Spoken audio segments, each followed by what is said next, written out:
In that case, if I get arrested for indecent exposure, at least I'll have a really nice smile.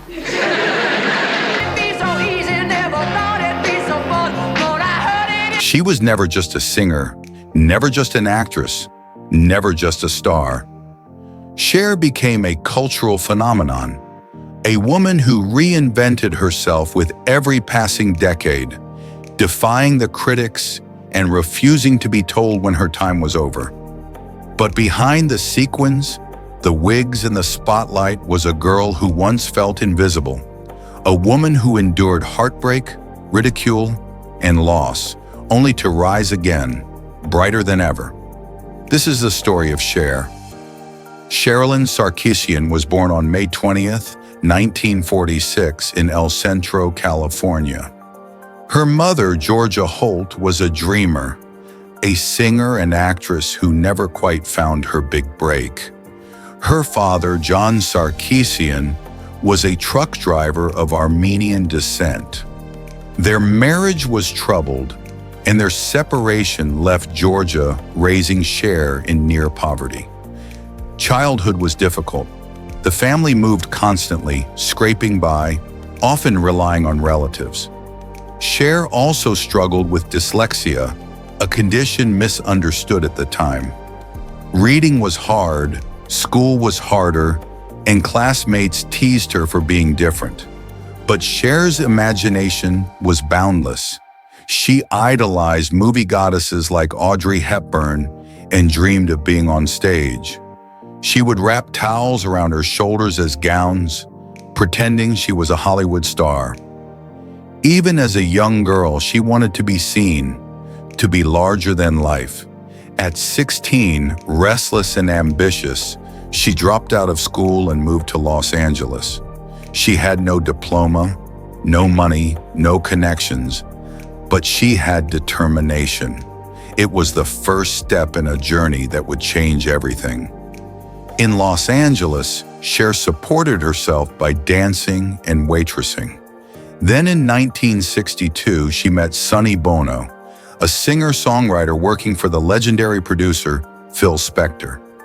Sonny was older, experienced, and ambitious. Cher was shy, but brimming with untapped talent.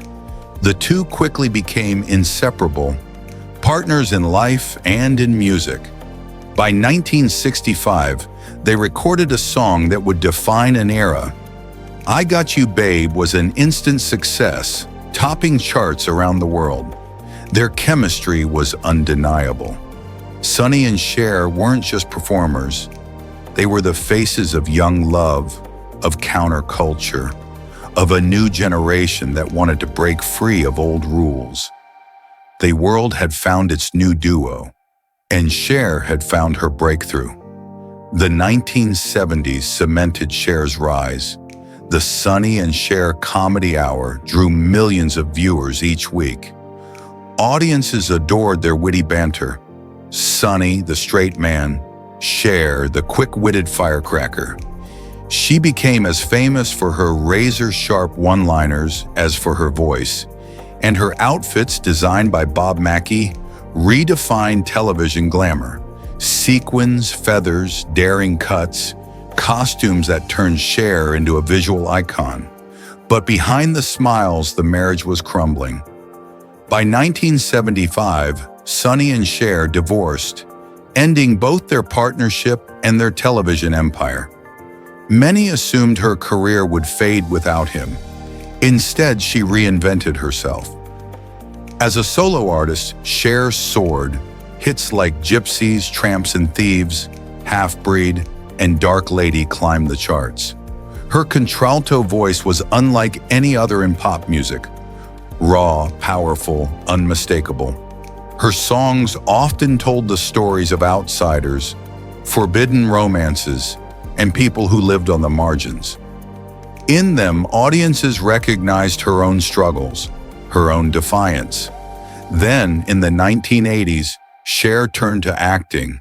She stunned critics with her performances in Silkwood Mask and The Witches of Eastwick. She wasn't just a pop star in front of the camera.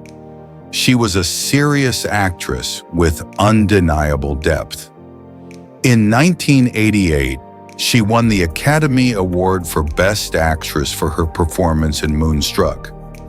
The girl once dismissed as too different, too difficult, had reached the pinnacle of Hollywood. Yet even as her career soared, Cher's personal life was turbulent. Her marriage to Sonny ended with bitterness and years of legal battles. Despite the animosity, his sudden death in a skiing accident in 1998 left her devastated. Her second marriage to rock legend Greg Allman was equally stormy, troubled by addiction and clashing lifestyles. Though they divorced, they shared a son, Elijah Blue. Cher's first child, Chaz Bono, born during her years with Sonny, later became a public figure in his own right. The relationship between mother and child was often under a microscope, yet Cher's fierce love for her family endured. She once admitted, "I've been married twice, but I'm not the kind of woman who needs a man."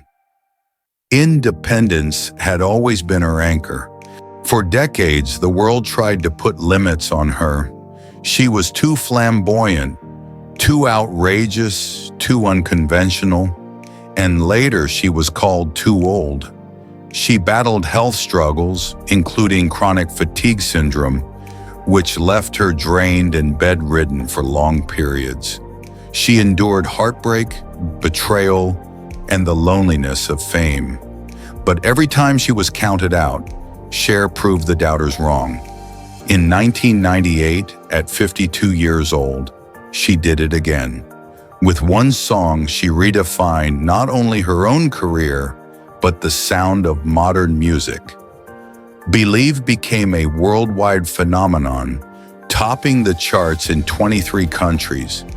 Its use of autotune as a creative effect transformed pop music, influencing a generation of artists to come. It was the ultimate comeback, proof that Cher was not just surviving, but shaping the future. Cher's legacy is unparalleled. She is the goddess of pop, not just for her chart-topping hits, but for her ability to transcend time.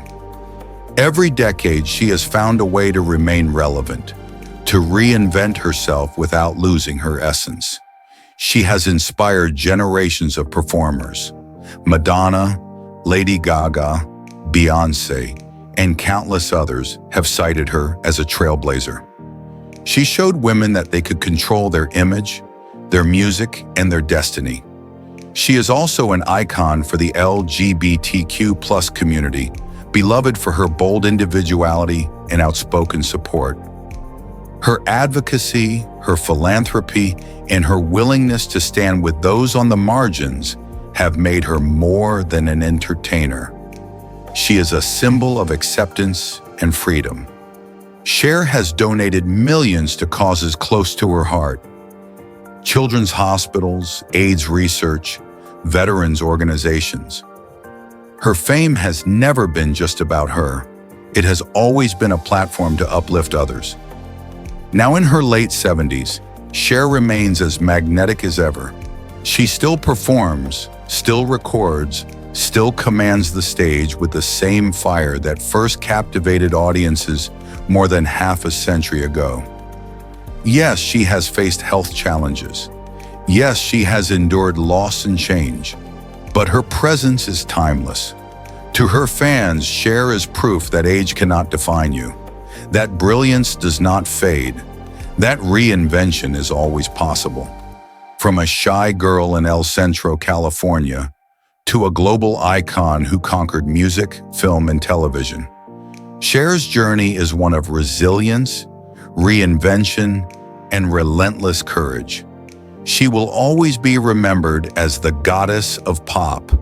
But more than that, she will be remembered as a woman who lived fearlessly, who turned pain into power, and who, even now, makes the world believe.